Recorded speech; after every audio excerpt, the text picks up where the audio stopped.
God's love when we feel unloved. Amen? God's love when we feel unloved. So, finding hope and comfort in God's heart. May naranasan nyo ba na parang hindi kayo mahal? Lalo na kapag nasasaktan kayo. Lalo na kapag iniwan tayo ng mahal natin. Amen ba? Tapos minsan nagre-relapse ka pa. Mga ganun ka pa ng may cellphone mo, tapos may merong music na pang broken heart. May mga kanta kayo diba? Tapos na drama-drama, binibidyohan nyo yung sarili. Alam mo, nung panahon namin, walang ganun. Talagang kami lang nakakaalam ng kadramahan namin sa buhay. Unlike ngayon ng mga Gen Z, lahat ng kadramahan talagang makikita ng publiko. Ulo? Ginagawa niya, tatawa ka. Tapos magko-comment naman yung kaibigan mo, magjo-joke, tatawa, ha ha ha ha ha. Ano yan, friend? Di ba? Kasi sa isang relasyon, yes, masasaktan tayo. Sa buhay natin ito, makakaharap tayo ng kapighatian, kabiguan sa buhay, mga paghihirap, at minsan, we try to evaluate yung ating buhay na parang hindi tayo mahal ng mga taong nasa paligid natin. Parang walang nagpapahalaga sa atin. Tama po ba? Nararanasan natin yan. Lahat ng tao nakakaranas ng rejection, nakakaranas ng kabiguan. Lahat po tayo, walang exempted. In this earth, everyone everyone is vulnerable, everyone is open sa hurt, sa pain, lahat. Makakaranas tayo ng mga kabiguan sa puso natin. At minsan nasasabi natin, walang nagmamahal sa akin. Di ba? Dahil umiikot yung mundo natin sa kabiguan, umiikot yung mundo natin sa mga kapighatian, we always focus on those negative things. Pati yung kanta, napaka-negative din. Kaya ang dami sigurong mga composer dito sa Pilipinas, puro mga breakup song, puro mga painful na songs, yung mga kinocompose, at ikaw naman talagang piniplay mo. Feeling mo ikaw ay nasa K-drama na parang nag-i-slow mo yung mundo mo. Tama po ba? Talagang ang mga Pilipino ay madrama sa buhay. Di ba? Talagang iyak ka, friend. Kailangan comfort mo. Di ba? Naghahanap tayo ng mga taong makakaintindi ng ating pain, makakaintindi ng ating hurt. Okay? And at the end, sabihin natin, walang nagmamahal sa akin. Okay? Tignan mo yung katabi mo. Diba? Mukha bang malungkot? Feeling niya ba na walang nagmamahal sa kanya? Ha? So, ano bang ibig sabihin ng feeling unloved? Feeling invisible, rejected, or unloved is a part of life. Parte yan ng buhay. Hindi mo matatakasan yan. Lahat ng tao ay nakakaranas niyan na parang ikaw ay invisible. Okay, ano yun? Pastor, invisible, di ako nakikita. Hindi, feeling mo walang nakakakita sa'yo, walang nagpapahalaga sa'yo. Feeling mo walang nagbibigay ng atensyon sa'yo. Kahit ikaw minsan ay papansin ka na, yung mga tao sa paligid mo, papansin pa, wag nga natin pansinin. Di ba? Feeling invisible. Rejected. Okay? Minsan ito yung ayaw natin na feeling, lalong-lalo na sa mga Pilipino, kaya ayaw natin sabihin yung mga bagay na alam natin magpapakorek sa kanila. Kasi ayaw natin silang makaranas ng rejection, pero parte yan po, rejection. Okay? Lalo na sa mga nag-a-apply ng trabaho, ang dami mo nang in-applyan, ang dami mo nang pinuntahan, pero nare-reject ka. Naalala ko dati nung ako ay nagtatrabaho, sabi sa akin ng tatay ko noon, ilang poste na nabilang mo? Diba? Parang ano yun ang mga matatanda yung nagbibilang ng poste. Ibig sabihin, sa kada mo, pero hindi naman kasi uso sa amin, uso na rin kasi ang email, sa website. Lalong-lalo na ngayon, di ba? Wala ka nang makikita naghahanap ng trabaho na hawak-hawak yung resume at naglalakad dyan. Wala nang ganun kasi lahat online na. Okay? At minsan, sa dami na in-applyan mo, makakaranas ka ng rejection. Minsan nga talagang napaka-smooth lang ng rejection. Tawagan ka na lang namin, ha? Tapos hindi naman pala talaga tatawag. Tapos sabi niya tatawagan ako. 'Di ba? Friend, ibig sabihin nun wala. Hindi ka nakuha. So there are so many ways how to tell rejection sa tao. At minsan hindi natin na-discern na reject na pala tayo. At dumadating na lang tayo, naso-surprise na lang, hala, rejected ako, bakit naman? At pag na-reject tayo, ito ang madalas na ginagawa nating hindi maganda. Sinisiraan natin yung nang-reject sa atin. Diba? Kala mo naman, napakagandang kumpanya. Sabi nila, hindi daw. Pero bakit ka nag-apply doon? Hindi ka lang tinanggap. Na-reject ka lang kung ano-ano nang sinasabi mo. Ganon din. Sa relasyon natin sa ibang tao, nireject ka ng nililigawan mo. Kala mo naman maganda. Diba? Kala mo pagkaganda, makareject naman.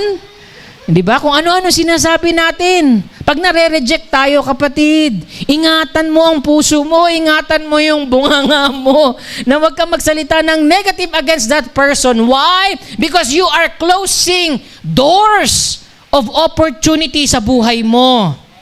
Okay? Rejection is part of your life. Amen? Parte yan ng buhay. Kasi kung walang rejection, hindi tatatag, hindi titibay ang puso mo. Hindi ka magiging mas marunong. Okay? Kasi sa rejection, dyan mo makikita yung kakulangan mo. Dyan mo makikita, ay, kulang pa pala ako sa ganitong area. Ay, hindi ko pa pala master yung ganitong area. Pag na-reject ka, you have to assess yourself. Don't blame it to other people. Look within yourself na, Lord, ano pa kayang mali ko, ano pa yung kakulangan ko na dapat kong punan, dapat kong gawin. Laging ganun, kapatid. Rejection is painful, but it is always a redirection for something that is good for you. Amen?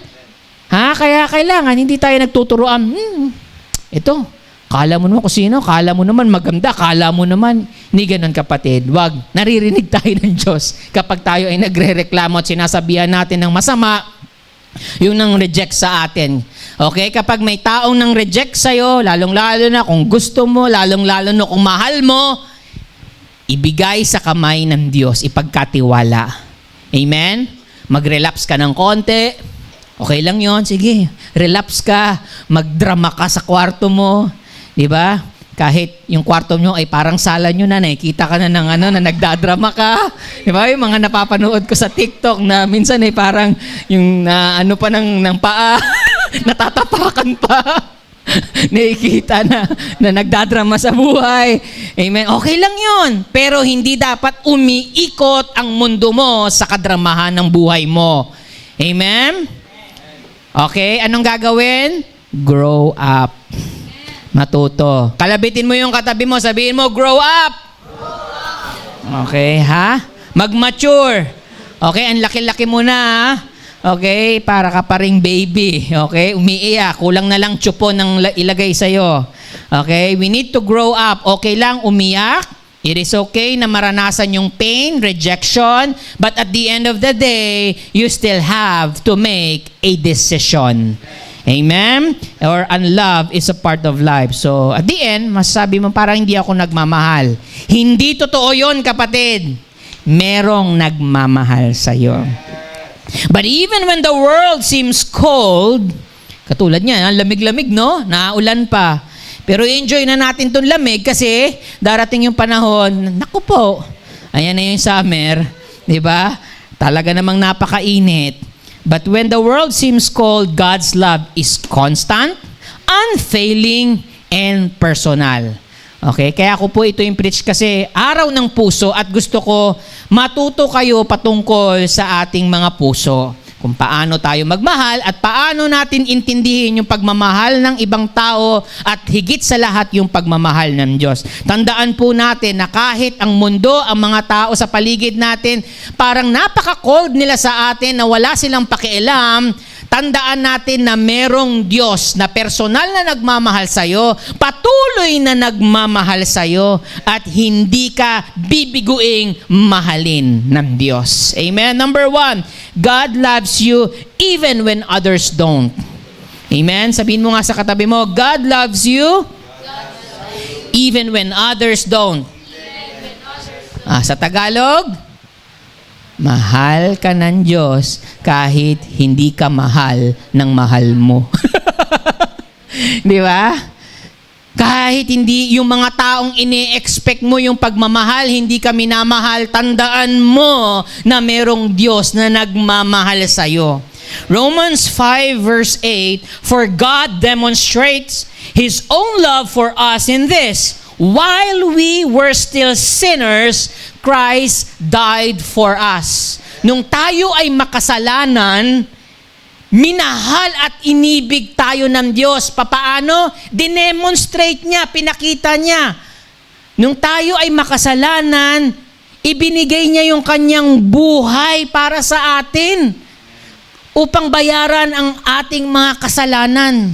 Kapag gagawa ng mabuti, minsan ini-expect natin na gumawa muna siya ng mabuti para gumawa ako ng mabuti.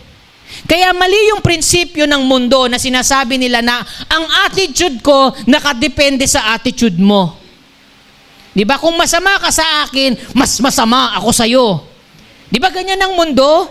Ganyan ang prinsipyo ng mundo? Di ba? Yung reply mo, yung pakikitungo mo sa ibang tao ay nakadepende sa ugali nila. Hindi, kapatid. Kasi si Jesus nakaranas ng mga hindi magaganda. Nakaranas siya ng mga bagay na napakasakit, napakasama, pero pinili niya pa rin ibigin tayo. Di ba? Nagbibigay tayo ng mga bagay na magaganda kasi yung mga taong ito magaganda ang ugali, magaganda yung pakikitungo. Paano? Kung hindi na maganda yung pakikitungo nila, magiging masama ka na rin ba sa pakikitungo mo sa kanila? Hindi tayo ganun. Kaya nga minsan pag nanonood ako ng balita, yung mga politiko natin, ganun din. Diba? Ganun, masama ugali nila. Ganun din tayo. Hindi, kapatid. We should not stoop down on their level. Ikaw ay nasa level ng makadiyos na dapat kabutihan pa rin ang lalabas at lalabas sa bibig mo at sa ginagawa mo. Hindi tayo naghihiganti dahil ang paghihiganti ay sa Diyos lamang. Alam ng Diyos ang mga bagay na hindi magaganda na pinapakitunguan sa'yo. Alam yun ng Diyos. May hustisya sa Diyos. Kahit dito sa lupa, hindi natin maramdaman yung tunay na hustisya. Talagang mapanlamang minsan ang mundo. Pero hindi yon ang magiging dahilan para hindi ka gumawa ng mabuti dahil merong kang Diyos. Merong Diyos nang umibig sa'yo sa gitna ng ating pagiging makasalanan, sa gitna ng ating kabiguan. Amen? We are imperfect and yet the perfect God still loves us. God loves you. Amen? Sabi mo nga sa katabi mo, mahal ka ng Diyos kahit ganyan ka. Okay? Mahal na mahal ka ng Diyos. Tandaan mo yan. Amen? Mahal na mahal kayo ng Diyos. Kaya naman, ganun din yung gawin natin sa iba. Hindi porket sila ay nanakit, mananakit ka na rin. Kapag sinaktan ka, mas lalo mo silang ibigin, mas lalo mo silang ipanalangin, mas lalo mo silang pagpalain, kapatid. Dahil kakampi mo ang Diyos. Kaya wag mong sasabihin na, lugi ako, parang kawawa naman ako. Lord, hindi ako dapat magmumukhang kawawa. Tandaan mo, kapatid, kapag kakampi mo ang Diyos, laging ang victory nasa buhay mo. If God is with us, who can be against us? Wala. Kaya kung akala mo magiging talunan ka kapag ikaw ay sinasaktan ng ibang tao, hindi totoo, kapatid. May katarungan sa Diyos, may hustisya sa Diyos. Ikaw ang gagawin mo lang, ang role mo, gumawa ng mabuti, ibigin sila, ipanalangin sila. Ilibre sila kung gusto mo, kung may kakayanan ka, ilibre mo. Kaya nga may sinasabi si Jesus, kapag binato ka ng tinapay, batuhin mo ng? Okay. Di ba? Kapag binato ka ng bato, batuhin mo ng tinapay. Amen. Ibig sabihin, pagpapala ang ibibigay mo, ang gagawin mo sa mga taong yon. Amen po ba? Amen. Hindi yung magagalit ka sa kanila, babatuhin mo rin ng bato. Anong pinagkaiba ninyo? Di ba? pareho kayong bato-bato. Okay? Itong mga to. Ano yun, bato-bato? Siyempre, binato ka, ikaw rin, babato ka rin ng bato. Anong pinagkaiba nyo? Pareho lang kayo na masama ang ugali. O ano pinagkaiba? Di ba? Ikaw ay Kristiyano, dala-dala mo ang pangalan ni Kristo. Okay? Pag-ibig ang lumalabas sa bibig, pag-ibig ang nakikita sa ginagawa natin. Amen po ba? Kaya ganyan tayo kamahal ng Diyos. Kahit ganito tayo, Lord, ang dami kong mga bagay na talaga naman kinaiinisan mo, and yet you still love me. Kapag nalaman mo mahal ka ng Diyos, alam mo, hindi ka gagawa ng kamalian. Mas lalo kang, Lord, mas lalo ko pang pagbubutihin. Amen? Dapat yun ang magiging inspirasyon sa puso mo. Hindi yung, mahal naman ako ng Lord. O sige, okay pa, gawa pa ako ng mali. Hindi ganon. Abuso tawag doon. Abuso sa biyaya dahil ang biyaya ng Diyos, hindi natin deserve and yet, He still gave it to us. Kailangan din natin inaabuso. Kailangan, Lord, salamat sa awa mo, salamat sa biyaya mo. Mula ngayon, mas pag-iigihan ko pa, pagbubutihin ko pa. Dapat ganyan ang attitude natin. Amen po ba? God loves you even when others don't. Second, God draws near to the broken-hearted. Malapit ang Diyos sa mga broken-hearted. Sino dito broken-hearted? Yun lang. Siyempre, walang aamin. Kasi baka sabihin ni Pastor, nagdadrama na naman ako. Okay, Proverbs 34:18. The Lord is close. Basahin natin ang sabay-sabay. 1, 2, 3. The Lord is close to the broken-hearted and saves those who are crushed in spirit. Kapag alam niya na ikaw ay nasaktan ka, talagang nanakit sa'yo yung mga taong hindi mo in-expect na sasaktan ka, nakikita ng Diyos yun. At ang sabi dito sa binasa natin, napakalapit ng Diyos sa mga taong talagang durog na durog ang puso nila. Amen? Kaya lang, bago lumapit ang Diyos, dapat hinahanap mo ang Diyos. Lord, kailangan kita ngayon at kailanman. Parang kanta tayo na. Di ba? Kailangan kita. Dapat ganun ang natin. Lord, sa sitwasyon kung itong durog na durog ako, na nasasaktan ako, na walang nagmamahal sa akin, mas kailangan kita, Lord. Amen po ba? Naiintindihan po ba? Kailangan ang hinahanap natin ng Diyos. Kasi kapag hinahanap natin ng Diyos, ibig sabihin, alam natin yung pangako niya na ang Diyos ay malapit sa mga taong durog na durog ang kanilang mga puso. Amen? Ito po ay encouragement na merong Diyos na laging nariyan, na feeling mo walang nakakakita sa'yo, na walang nagpapahalaga sa'yo, laging ang Diyos ay nariyan sa puso mo. Amen? Kaya pwede mo siyang kausapin. Amen? And third, God's love is constant. Okay, sabihin nyo nga po, God's love is ano? Hindi nyo na tinuloy. Talagang is na rin kayo. No? God's love is? Constant. Parang God's love is? Constant. Diba? Anong ibig sabihin ng constant? Nananatili. Patuloy. Tuloy. Hindi humihinto ang pag-ibig ng Diyos. Kung feeling mo humihinto ang pag-ibig ng Diyos dahil nasaktan ka, dahil nagdudusa ka, dahil naghihirap ka, hindi tumitigil ang pag-ibig ng Diyos dahil doon. Ang pag-ibig ng Diyos ay tuloy-tuloy. Hindi nagbabago. Kung paano niya inibig sila Adan kahit nung nagkasala sila ni Eva, hanggang ngayon ganun pa rin ang pag-ibig ng Diyos. Hindi nagbabago, hindi nagmamaliw. Amen po ba? Patuloy kanyang minamahal. Kaya wag mong isipin na iniwan ka at hindi ka na mahal ng Diyos. Iniwan ka lang ng taong mahal mo, hindi ka na mahal ng Diyos? Hindi, may plano ang Diyos sa buhay mo. Kailangan mo minsan pagdaanan yung kabiguan, yung mga maling desisyon natin, yung consequence na yung kailangan natin pagdaanan. Hindi dahil pahirapan tayo. Para makita natin ang sarili natin na kailangan natin ng isang Diyos na magliligtas sa sitwasyon nating hindi natin kaya. Amen? Mahal na mahal tayo ng Diyos. Kaya nga natutuwa ko yung sa mga couples natin.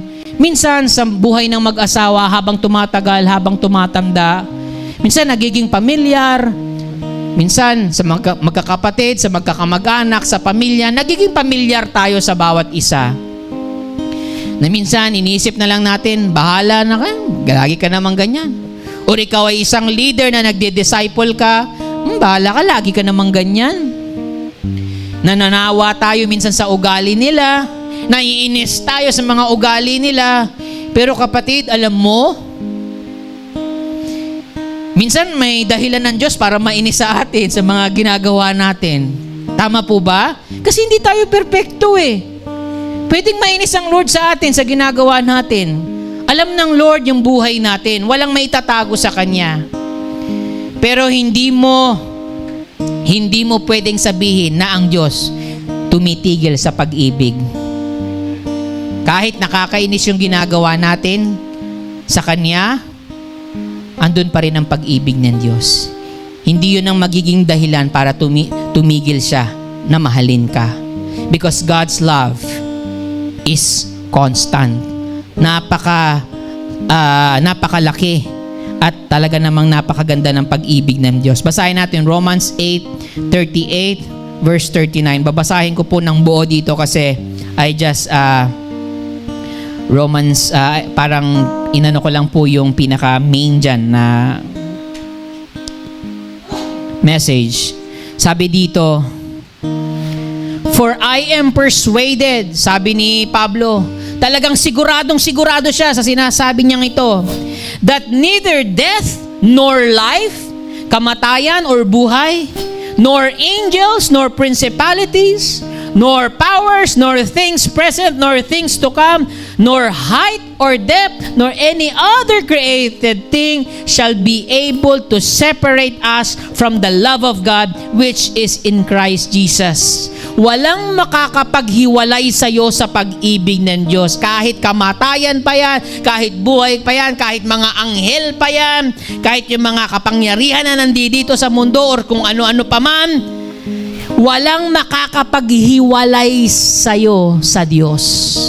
Kaya kapag ang Diyos ay nasa puso mo, ang Diyos ay laging nasa isip mo, nasa kamay ng Diyos ang buhay mo, isinuko mo sa Kanya. Kahit tayo ay imperfect, kahit tayo ay nagkakamali, patuloy pa rin tayong lumalapit sa Diyos at hindi ka iiwan ng Diyos dahil yan ang pangako niya sa mga anak niya.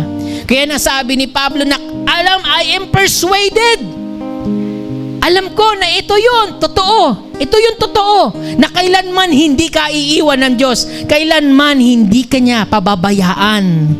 Amen? His love is constant.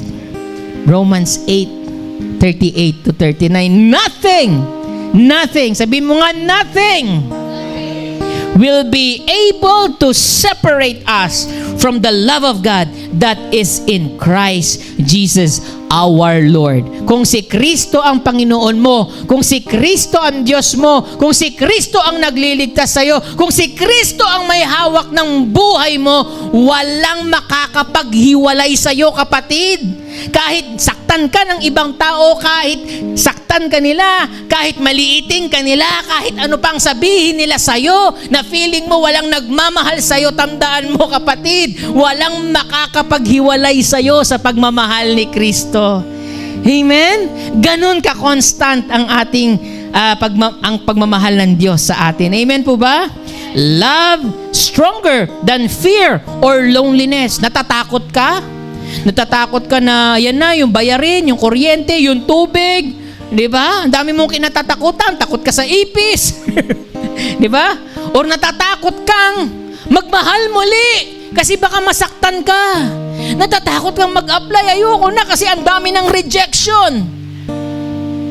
Di ba? Natatakot ka na baka ikaw ay iwan. Natatakot na ikaw ay mag-isa. Pero sabi ng Diyos, higit ang kanyang pag-ibig, higit yung kanyang pagmamahal sa iyo. Kahit ang mundong ito iwan ka, kahit ang mundong ito ay saktan ka, ang pag-ibig ng Diyos ay laging nariyan. Amen po ba? Di ba napakasarap pakinggan yung kanyang pangako na kahit anong mangyari, nariyan ka. Nariyan palagi ang Diyos. Amen?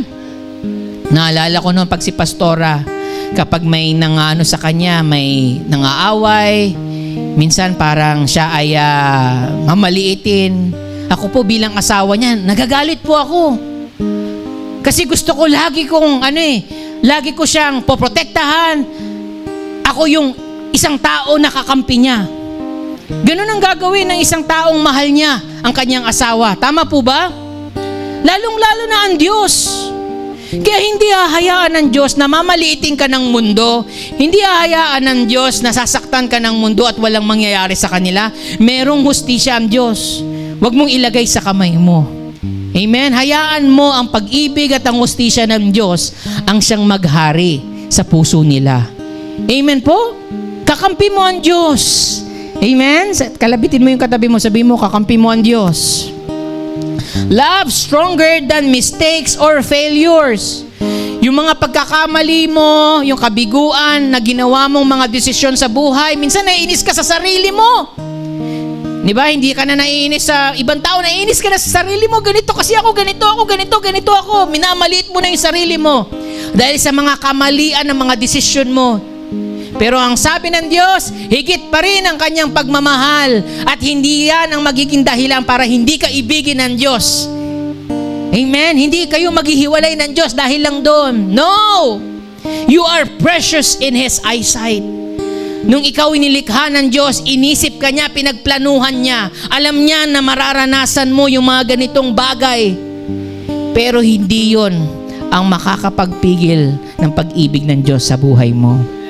Amen? Love is stronger than your mistakes or failures. Anchor yourself in His love. Kaya naman kapatid, iangkla mo, ilagay mo yung buhay mo, ipagkatiwala mo, isuko mo yung buhay mo kay Kristo. Kasi kay Kristo, hindi ka iiwan eh. Kay Kristo, hindi ka pababayaan. Yung mga taong pinagkatiwala, sinuko mo yung buhay, pinaiyak ka lang, hiniwalayan ka lang, tinalikuran ka, nireject ka, God will never do that to you. Because even in your failures, even in your mistakes, He's still there for you because He's constant. Amen? Kaya pagkatiwala mo kay Kristo ang buhay mo. And as we conclude, you are never alone. O, di ba? Ang iksi. Diba? May iksi ba? O, tingin sila sa oras. You are never alone. Hindi ka nag-iisa. Kasama mo yung anino mo. You are never alone. Sabi mo sa katabi mo, you are never alone. Feeling unloved is painful, but it is never the final word. Hindi yung kabiguan, hindi yung feeling mo na walang nagmamahal sa'yo, yan ang magdidikta ng buhay sa'yo. Hindi yon, kapatid. It's not about that. Okay? Hindi yan ang final situation mo. Hindi yan yung final word. It will not define as who you are. Okay? Feeling unloved is not who you are. Huwag mong gawing pagkatao to. It's just an event of your life that it must take place for you to be stronger and better in the Lord. Amen? God's love is relentless, personal, and unwavering. Kailanman hindi ka sinusukuan ng ating Diyos. Meron ngang kanta, sabi, ano nga yung kanta nun? Yung lumang kanta? Stubborn love, di ba? Napaka-stubborn ng love ng Diyos. Stubborn na talagang hindi ka titigilan. Hindi ka niya titigilan hanggat hindi mo siya maranasan. Kaya naman, alam mo ba na gumagawa ang paraan ng Diyos para maranasan mo, mapakinggan mo at maramdaman mo yung pagmamahal niya? Di mo ba alam kung bakit ka nandito sa lugar na yon? Dahil gustong iparanas at ipakita ng Diyos na mahal ka niya. You could be somewhere else. Nasa ibang lugar ka, nagdadrama. Di ba? Na ikaw ay alone. Lonely, I'm Mr. Lonely. Di ba? Oh, di ba? Kasi naisip ko yun eh. Di ba? Nasa minor. Di ba? Kakanta na ka na. Pwede ka nandoon sa ibang lugar. Kumakanta ka ng lonely. Di ba? Feeling mo talagang ikaw lang dito nag-iisa sa mundo. Hindi totoo yan, kapatid. You are not alone. You are in this house. You are in this church. You are in this family. Because in this family, you are not alone. Amen? Pamilya tayo. Kasama natin ang Diyos. Kahit physical na magkakahiwalay tayo. Nandiyan dyan ang pastor mo na magte-text sa'yo, "Oy, kamusta ka na? Bakit hindi ka na nagsisimba? 1 taon ka nang hindi ko nakikita yung mukha mo. Miss na miss ka na namin." Ganun magmahal. Diba? Isang araw lang, isang linggo lang, isang Sunday lang na hindi siya maka-attend dito, may message mo na agad. Ganun ang mga nagdi-disciple eh. Amen po ba? Nasaan na kaya siya? Ano na kayo nangyayari? Baka nag-away na naman sila ng mag-asawa niya. Ipag-pray ko nga. Di ba? Baka may pinagdadaanan. Ipag-pray ko nga. Di ba? Ganun magmahal. Ganun yung totoong pagmamahal. Kasi nga, ang Diyos hindi nga sumusuko sa atin. Huwag mo ring sukuan yung disciple mo. Amen? Mga leaders dito, huwag natin sukuan. Kahit minsan talikuran, kahit minsan ang dami nilang excuse. "Pastor, saka na, sis, saka na, marami pa akong labahin." Hindi, kapatid, tutulungan kita maglaba. Sige, magdadala ako ng downy. Di ba? Ganoon may paraan. Hindi nauubusan ng paraan yung nagmamahal. Di ba? Ang Lord nga, ang dami niyang kaparaanan, sino-surprise ka niya para mahalin. Ganon din dapat tayo. We are creative and loving people because we never stop loving people because our God never stop loving us. Amen? Hala, parang, sana kayo? Amen, church? God never stop loving us. So what are we gonna do? Reach out to God in prayer, read His Word daily, and let His love remind yourself and others. Amen? Palahanan mo lagi ang sarili mo at iba ng pagmamahal ng Diyos. Yung iba nakakalimot na sa Diyos. Ikaw, alam mo yung pagmamahal ng Diyos, i-share mo. Ngayon, may mga kapatiran tayo na wala, siguro napagod, yung iba, may problema sa bahay. Hindi natin alam. Pero hindi natin uhusisahin yung problema nila. Ang gagawin natin, ilapit natin sila sa Diyos. Sabihin mo, "Sis, mahal ka ng Diyos. Bro, mahal ka ng Diyos. Ano man mga pinagdadaanan mo, kayang tugunan ng Diyos." Amen? Kaya ba natin ipakita yung tunay na pagmamahal, kapatid? Do you still feel unloved today? Ha? Nafe-feel nyo ba na walang nagmamahal sa inyo? Oh. Kung nafe-feel nyo ngayon na mahal kayo ng Diyos, gawin nyo ngayon sa iba. Amen? Later, i-message nyo yung mga disciple nyo na nandito. Makipag-usap kayo, mag-connect kayo, heart to heart. Okay, and even yung mga wala dito, i-message ninyo, mahal kayo ng Diyos. Amen? Namimiss kayo ng Diyos, namimiss ka namin dito sa pamilyang ito. Amen po ba? Dito sa iglesia natin, hindi tayo nagsasipa ng mga tao dito. Hindi natin ginagawa yon unless sila mismo may ayaw. Okay? Tayo dito, hanggat pumapasok dito sa church natin, love natin. Ayun lang, hindi na nakikinig. Okay? Anong sabi ko? Lahat ng pumapasok na dito ay love natin. Okay? Kaya minsan gusto ko nang palitan yung natin, yung tagline natin Firestarters Church. Love ko to. Parang yun Pastor, favorite na mo yan na pinagti-take out mo Di ba? Firestarters Church. Love ko to. Di ba? Kasi love natin yung mga tao dito. Amen? Love ba natin yung mga tao dito? Ha? Okay, minsan may misunderstanding, pero we still love each other. Serve one another. Amen? Love one another. Can we just all stand right now? Hallelujah.